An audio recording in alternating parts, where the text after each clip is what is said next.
علامہ اقبال نے جو باتیں ہمارے لیے کہی ہیں وہ اس طریقے سے کسی انسان کو تبدیل کر سکتی ہیں کہ انسان اپنے خدا کو، اپنی آخرت کو اور اپنی دنیا کو سنوار سکتا ہے۔ تو آج کی ہم آخری محفل میں اپنے پہلے مہمان پروفیسر سراج الملی سر سے درخواست کرتا ہوں میں کہ وہ ڈائس پر تشریف لے کر آئیں اور ہمیں مخاطب کریں۔ السلام علیکم ورحمۃ اللہ۔ سب سے پہلے تو آپ کی خدمت میں یوم اردو اور یوم ولادت شاعر مشرق کی مبارکباد۔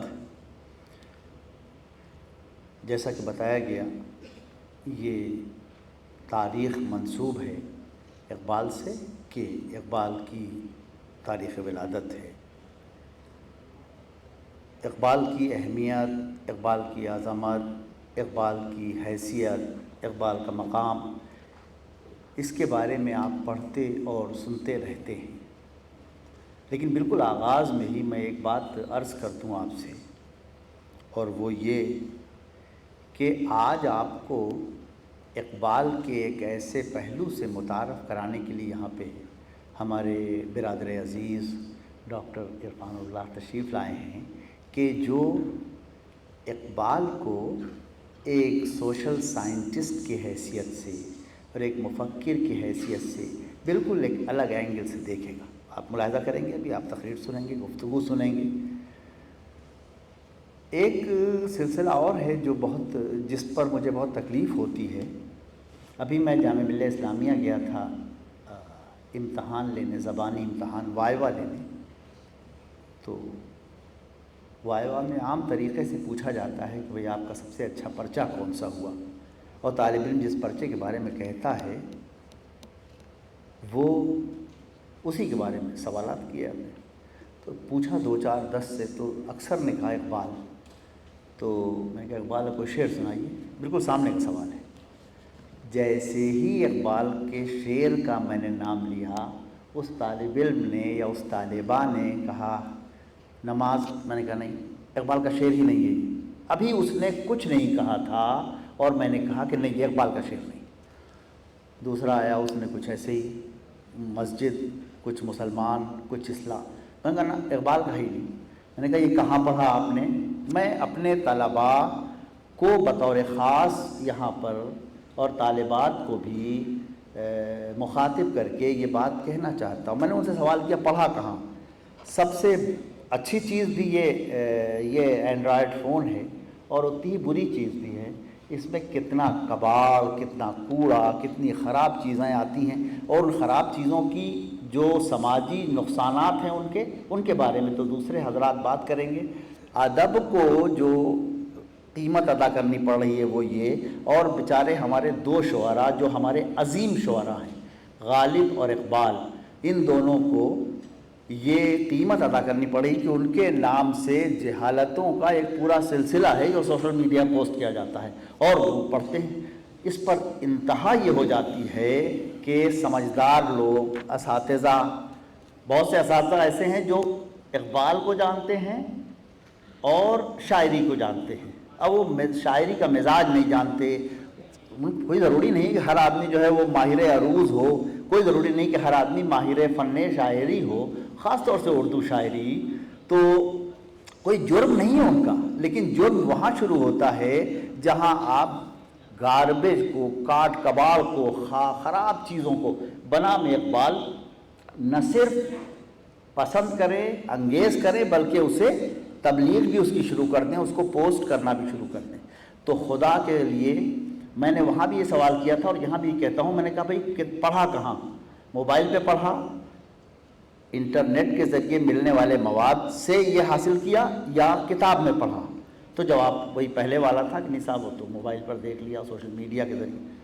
تو آپ ان سے بھی میں نے کہا تھا، اور آپ سے بھی درخواست یہ ہے کہ اقبال کو جتنا پڑھنا ہو چھپی ہوئی کتابوں میں پڑھنے کی کوشش کیجیے۔ اللہ کا شکر ہے کہ علی گڑھ مسلم یونیورسٹی میں جہاں آپ تشریف رکھتے ہیں، آپ کے ہاسٹل کے سے لے کے اور مواراد لائبریری تک جہاں تشریف لے جائیں گے، شعبے میں جائیں تو وہاں سے معراج لائبریری اور وہاں کتابیں، اپنے ہاسٹل میں ہوں تو وہاں ریڈنگ روم اور وہاں کتابیں۔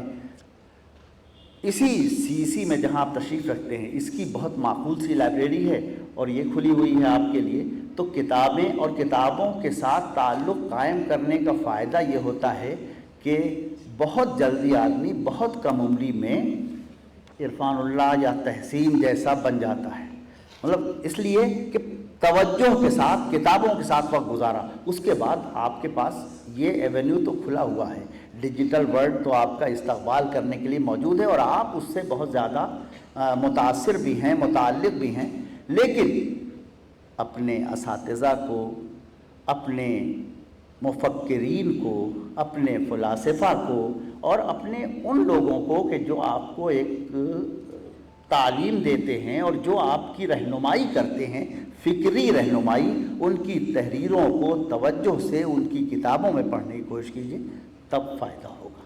ایک بات ہوئی. اقبال کا جہاں تک معاملہ ہے تو اقبال کی کئی حیثیتیں ہیں. ایک حیثیت ان کی ہے فلسفی کی.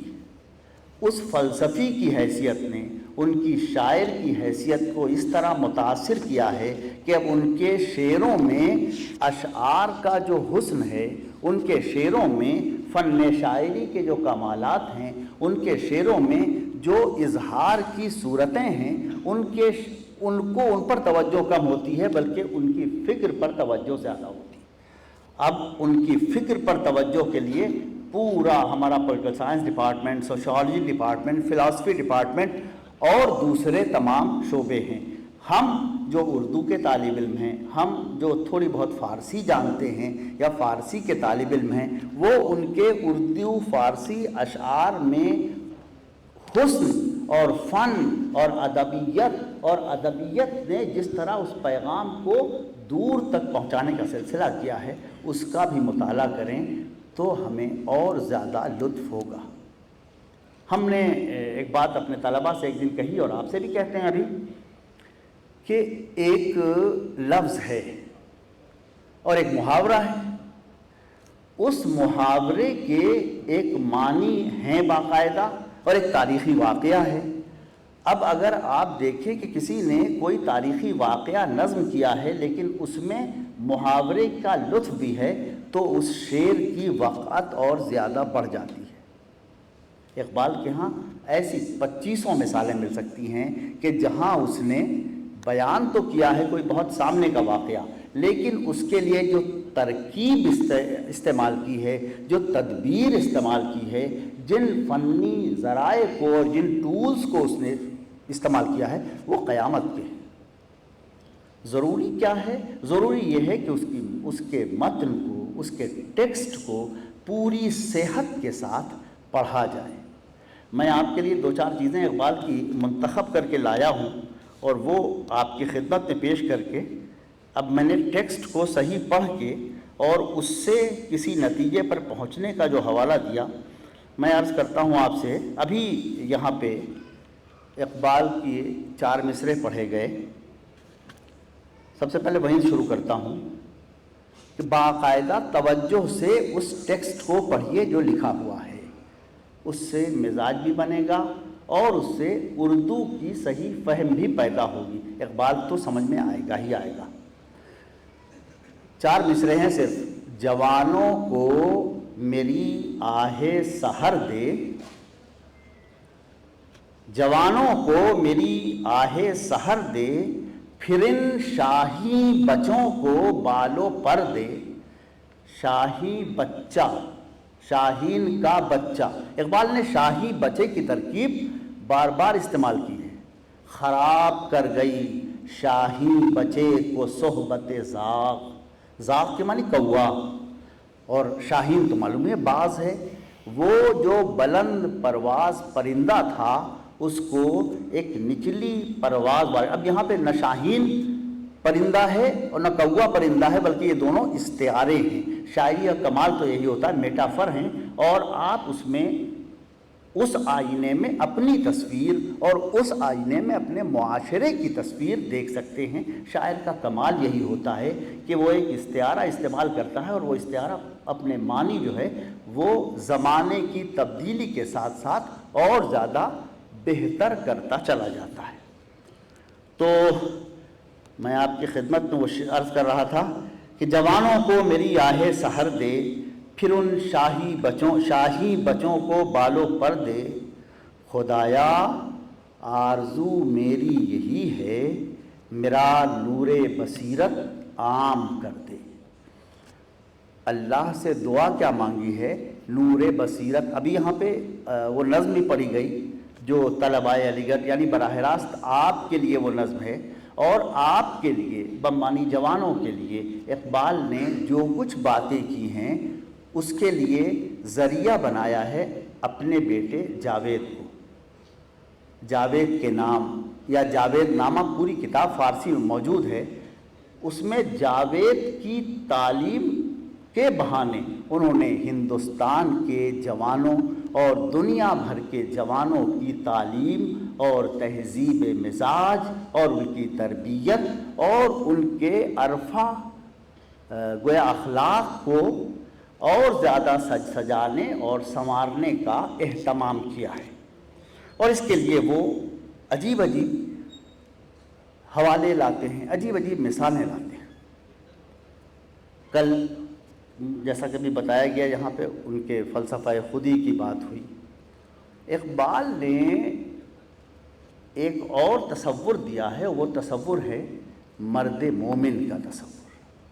مرد مومن کا تصور جو ہے وہ آئیڈیل جو اس میں نظر آتا ہے، جو شخصیت، جو ذات نظر آتی ہے، وہ ذات سرور کائنات صلی اللہ علیہ وآلہ وسلم اور ان کے احباب اصحاب ذوی الاحترام ہیں۔ اقبال کی ایک بہت معروف نظم ہے، وہ نظم بحیثیت ٹیکسٹ، بحیثیت متن بہت کمال رکھتی ہے، اور اس کو پڑھنا، اس کا مطالعہ، اس کا پڑھنا، اس نظم کا عنوان ہے صدیق، حضرت ابو بکر صدیق رضی اللہ عنہ۔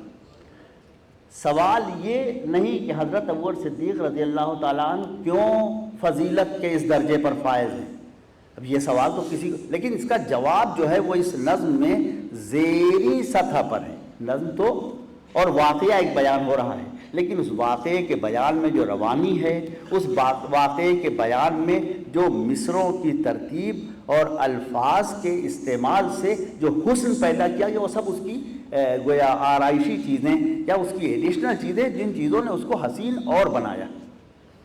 میں نظم آپ کو سناتا ہوں کہ ایک دن رسول پاک سے اصحاب نے کہا،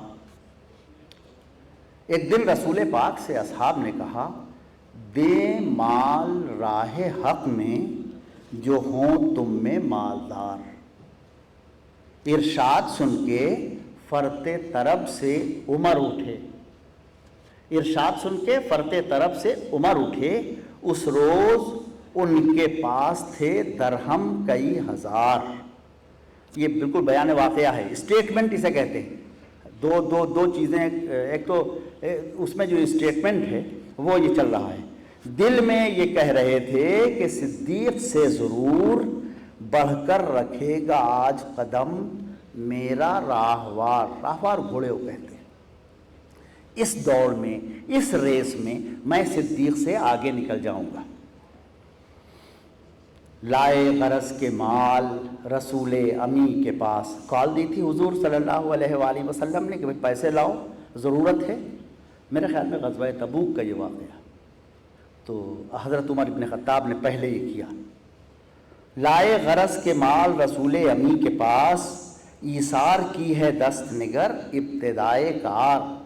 کون سبقت لے جاتا ہے، کون پہلے ایثار میں، چیریٹی میں آگے بڑھتا ہے۔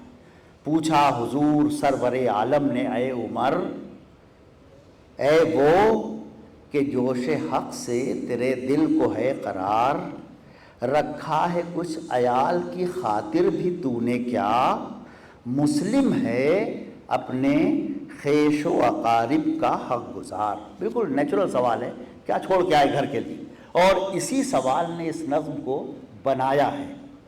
کی عرض نصف مال ہے فرزند و زن کا حق، بتا دیا کہ آدھا مال جو ہے ہم یہاں لے کے حاضر ہوئے اور آدھا جو ہے وہ بچوں کے لیے چھوڑا ہے، باقی جو ہے وہ ملت بیضا پہ ہے نثار۔ اب نظم شروع ہوتی ہے، اتنے میں وہ رفیق نبوت بھی آ گیا۔ حضرت ابوبکر صدیق کی مدح کا یہ انداز دیکھیے، اتنے میں وہ رفیق نبوت بھی آ گیا جس سے بنائے عشق و محبت ہے استوار، لے آیا ساتھ اپنے وہ مرد وفا سرشت، ہر چیز جس سے چشم جہاں میں ہو اعتبار۔ اور اس کے بعد کے جو یہ 2 مصرے ہیں، یہ 2 مصرے پڑھنا، ان کو ٹھیک سے پڑھ دینا جو ہے یہی امتحان ہے۔ اس کے بعد تو آپ کو کوئی سا بھی عہدہ دیا جا سکتا ہے اردو میں۔ مل کے یمین و درہم و دینار و رخت و جنس، مل کے یمین کہتے ہیں غلام اور یہ غلاموں کو، یا باندی یا غلام، درہم معلوم ہے، دینار معلوم ہے، رخت جنس، رخت مانے سامان اور جنس آپ کو معلوم ہے، غلہ وغیرہ۔ اسپِ قمر سمو شترو قاطرو حمار، گھوڑے بھی اور اونٹ بھی، اور اس کے علاوہ خچر بھی، اور جو بھی تھا، جو جانور ان کے پاس تھے، خچر، گدھے، اونٹ، یہ سب سواری کے جانور ہیں عرب میں، اور گھوڑے ظاہر سی بات ہے جنگوں میں استعمال ہوتے ہیں۔ اسپِ قمر سمو شترو قاطرو حمار، بولے حضور چاہیے فکر معال بھی، بولے حضور چاہیے فکر عیال بھی، کہنے لگا وہ عشق و محبت کا رازدار۔ حضور نے حضرت عمر سے فرمایا کہ بھائی تم نے گھر کے لیے کیا رکھا؟ تو انہوں نے کہا کہ آدھا رکھ کے آئے ہیں۔ ان سے بھی یہی کہا کہ کچھ فکر عیال بھی کی ہے، بچوں کے لیے بھی کچھ رکھا ہے؟ تو کہنے لگا وہ عشق و محبت کا رازدار، اے تجھ سے دیدہ مہو انجم فروغ گیر۔ اب رسول اللہ صلی اللہ علیہ وسلم سے مخاطب ہو کے صدیق اکبر کہہ رہے ہیں، تو کیا کہیں گے؟ اے تجھ سے دیدہ مہو انجم فروغ گیر، اے تیری ذات باعث تکوین روزگار، پروانے کو چراغ ہے بلبل کو پھول بس، اور صدیق کے لیے ہے خدا کا رسول بس۔ خدا کا رسول جس کے لیے سب کچھ ہو جائے، خدا کے رسول پر جو ان سے محبت کا تقاضا ہے کہ جب وہ مانگ لیں، جب وہ طلب کریں، جب وہ حکم کریں، تو پھر جو ممکن ہے سب پیش کرو۔ اور لوگوں نے تو کیا کیا پیش کیا ہے۔ مولانا رضا خان بریلوی کا ایک شعر ہے، مجھے بڑا اچھا لگتا ہے، کہتے ہیں حسن یوسف پکٹی مصر میں انگشت زنا، حسن یوسف پکٹی مصر میں انگشت زنا، سر کٹاتے ہیں تیرے نام پر مردان عرب۔ تو حضور صلی اللہ علیہ وسلم شاید کائنات میں واحد شخصیت ہیں جن کے نام پر گردن کٹوانے میں کسی کو کوئی زحمت نہیں ہوتی، مردان عرب ہوں کہ مردان عجم ہوں، سب حضور پر والا و فدا ہیں۔ اور اس کا سب سے پہلی تعلیم جو دی ہے، محبت رسول کی جو بنیادی اینٹ رکھی ہے، وہ ظاہر سی بات ہے ابوبکر صدیق نے رکھی ہے، جس کا ذکر یہاں پر کیا۔ تو محبت رسول کے واسطے سے محبت اسلام، محبت اسلام کے واسطے سے وہ پیغام کہ جو آپ کو ان اقدار کے قریب لے جاتا ہے، کہ جو اقدار آپ کو اعلیٰ اخلاق کے درجے پر اور ان کے متبع کی حیثیت سے قائم کرتی ہیں، کہ جن کے اخلاق کی تعریف قرآن میں اللہ نے کی۔ اقبال نے اس در سے وابستگی اور اس سے جو سیکھنے کا سلسلہ کیا ہے، وہ سلسلہ عجیب و غریب ہے۔ اور اس کے لیے ایک اصطلاح اور اقبال کی ہے، عشق، جس کا ابھی اظہار ہوا، اوروں کا ہے پیام اور میرا پیام اور ہے۔ عشق کے درد مند کا طرز کلام، یہ عشق کیا ہے؟ عشق جب اقبال سے پوچھا گیا کہ عشق کیا ہے، تو اقبال نے کہا صدق خلیل بھی ہے عشق، صبر حسین بھی ہے عشق، معرکہ حیات میں بدر و حنین بھی ہے عشق۔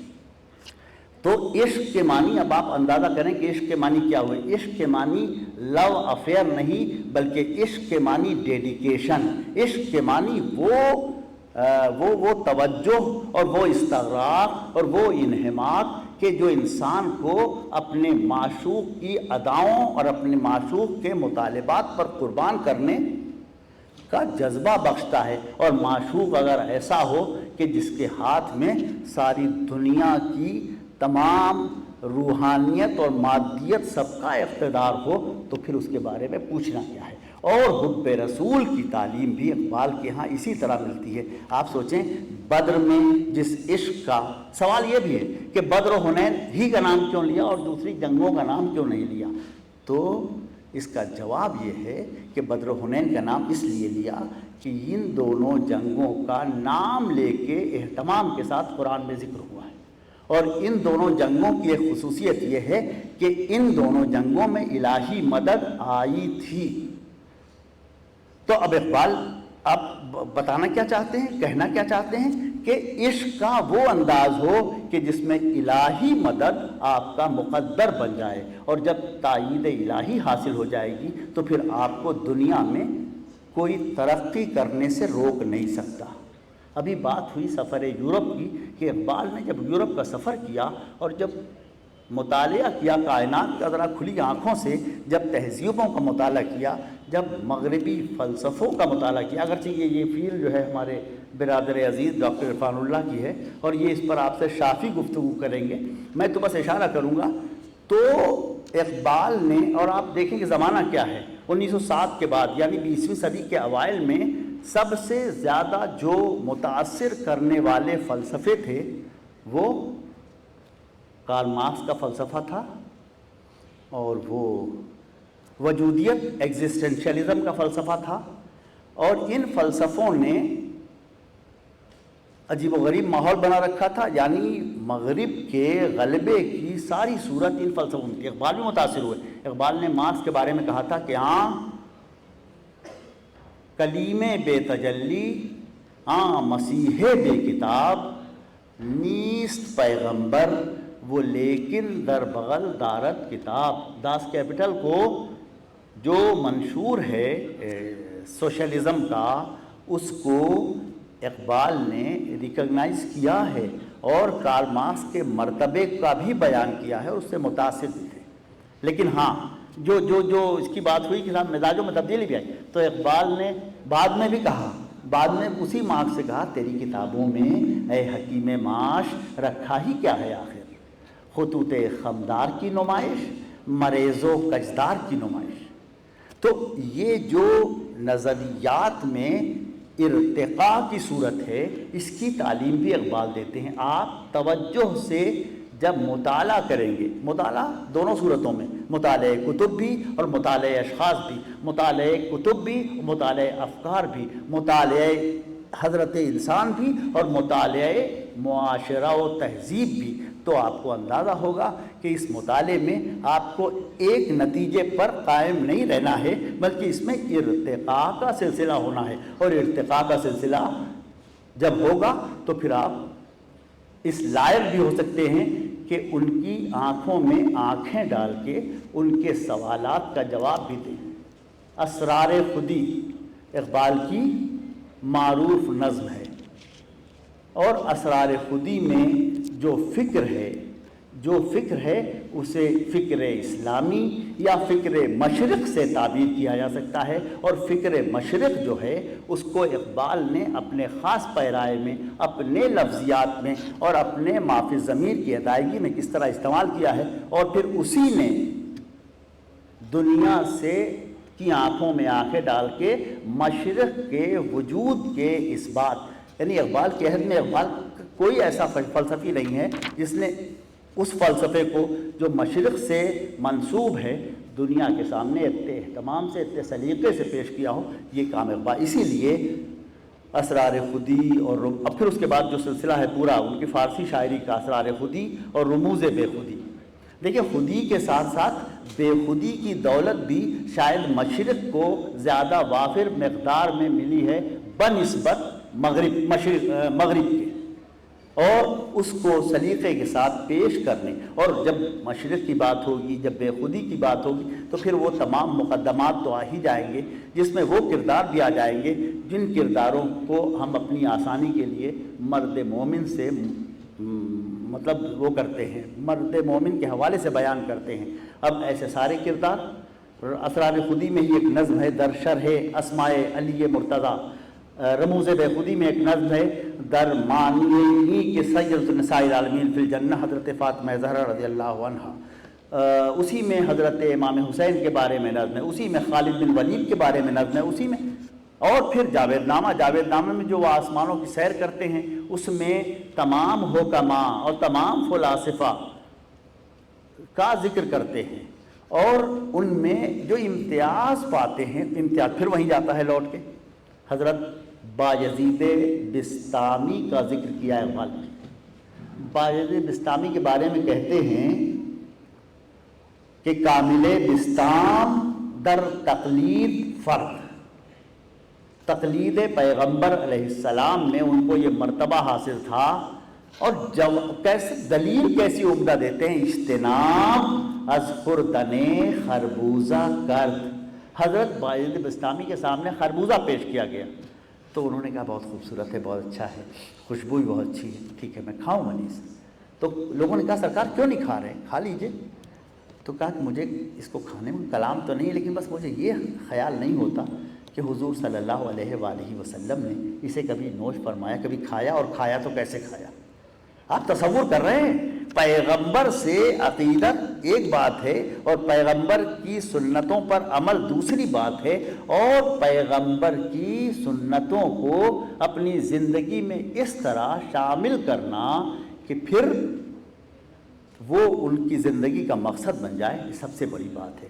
ہندوستان میں ایسی ایک شخصیت جس نے یہ کہا تھا، کم لوگ ہمت کرتے ہیں، حضرت مجدد الفسانی شیخ احمد سرہندی رحمۃ اللہ علیہ فرماتے ہیں، ایک دم آخری وقت میں فرمایا کہ حضور صلی اللہ علیہ وآلہ وسلم کی تمام سنتوں پر عمل ہو گیا، بس ایک سنت باقی رہ گئی ہے۔ تو ایسا، اور حضرت مجدد کا نام میں نے اس لیے لیا کہ مجدد الفسانی کا مرتبہ یہ ہے کہ انہوں نے اکبر کے الحاد کے سارے معاملات کے خلاف علم بغاوت بلند کیا، مطلب اس پر اعتراض کرنا، ذل اللہ فی الارض جو بنا بیٹھا ہو، جو ذل الہی ہو، جو صاحب اتنا بڑا بادشاہ ہو، اس کو کون چیلنج کر سکتا ہے، لیکن کہا، اس نے جیل میں ڈال دیا، اور جہانگیر نے بعد میں ان کو رہا کیا اور ان کا مرتبہ جو تھا اس کے لحاظ سے ان کے ساتھ کیا۔ اقبال نے جہانگیر اور اکبر کے بارے میں بھی اسی اسرار خودی میں، دامن وقت میں گنجائش نہیں ہے ورنہ میں آپ کی خدمت میں وہ بھی عرض کرتا، شیخ مجدد کے بارے میں فرماتے ہیں کہ حاضر ہوا میں شیخ مجدد کی لحد پر، وہ خاک کے ہے زیر زمین مطلع انوار۔ تو شیخ مجدد الفسانی کے افکار، یا شیخ عبدالحق محدث دہلوی کے افکار، یا شاہ عبدالعزیز محدث دہلوی، یا شاہ ولی اللہ کے افکار، یہ وہ افکار ہیں جنہوں نے اسلامیان ہند کو اقبال عطا کرنے میں بہت، اسلامیان عالم کو بھی اقبال عطا کرنے میں بڑا رول پلے کیا، بہت بڑا کردار ادا کیا ہے۔ اقبال نے، وہ تو سب باتیں رہی گئی کہ اقبال کی شاعری کا جو حسن ہے اور اقبال کی شاعری میں جو شعریت ہے وہ الگ سے مطالعے کا تقاضا کرتی ہے، لیکن اقبال کے ساتھ یہی مسئلہ ہوتا ہے کہ اقبال کے بارے میں گفتگو شروع کیجئے تو بات کہاں سے کہاں پہنچ جائے، یا تو پھر آپ مبسوط مقالہ لکھ کے پڑھ رہے ہوں کہ ایک منٹ بھی کہیں ادھر ادھر نہ جائیں، ورنہ اقبال کے کمالات کے بیان میں کب وقت نکل جاتا ہے پتہ نہیں چلتا۔ مجھے ڈاکٹر عرفان اللہ فاروقی ماشاءاللہ بیٹھے ہوئے ہیں، نہایت لائق و فائق ہیں، اور یہ باقی ماندہ گفتگو آپ سے بہت تفصیل سے کریں گے۔ بہت شکریہ، السلام علیکم۔